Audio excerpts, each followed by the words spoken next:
Brought to you by Penguin.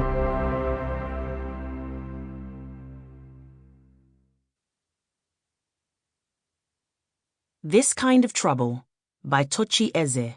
Read by Diana Yekinni. The child will not share the guilt of the parent, nor will the parent share the guilt of the child. Ezekiel, chapter 18, verse 20. Families are everyone's first war. Tola Abraham Rotimi, We Need to Talk About Snails, 2017. Chapter 1. Benjamin. Atlanta, 2005. Benjamin sat across from the bank officer. There was a small square window inches below the ceiling so that the afternoon sun rays slanted through the opening and fell on his face. The room reminded him of his own office in Ikoyi. The humidity, the feeling of old leather against his back, the smell of tobacco that filtered in from the entrance, as though time had frozen into a capsule. It occurred to him, while the bank officer sifted through his files, that a man should be entitled to the troubles of his making. No more, no less. Yet it seemed his own troubles began with his father. The poor chap had been born into a quarrel that made him an orphan. And if not his father, then who? Perhaps it began with Benjamin himself, those 40 or so years ago, when he'd moved to Lagos, that city damp with heat, aflame with post-independence ambition, unconscious of its chaos. No. He shook off the thoughts before it could settle. There was something else, someone else.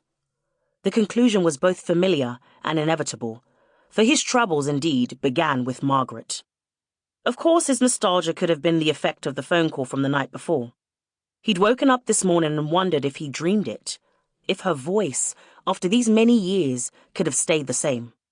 He was not a sentimental man, even in the old days.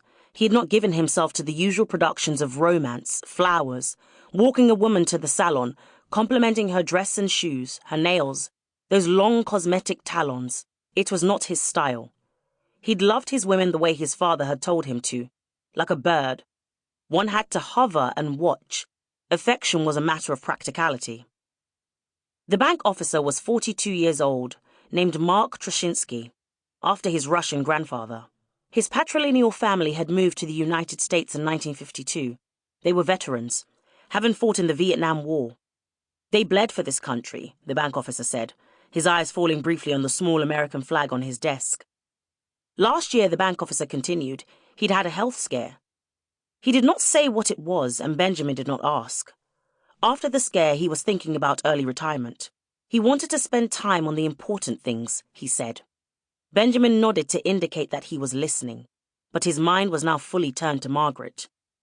You must know what you are getting into, Benjamin's father had told him. However, as Benjamin would learn, there comes a time when a father's advice is cast away and the heart devises its own reasons.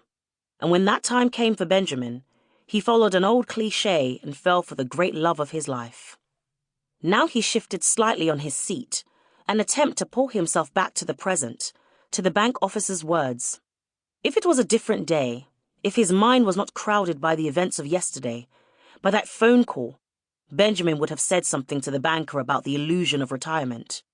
He knew firsthand that the only true retirement was death, and that the absence of work did not mean the absence of anxieties, both old and new.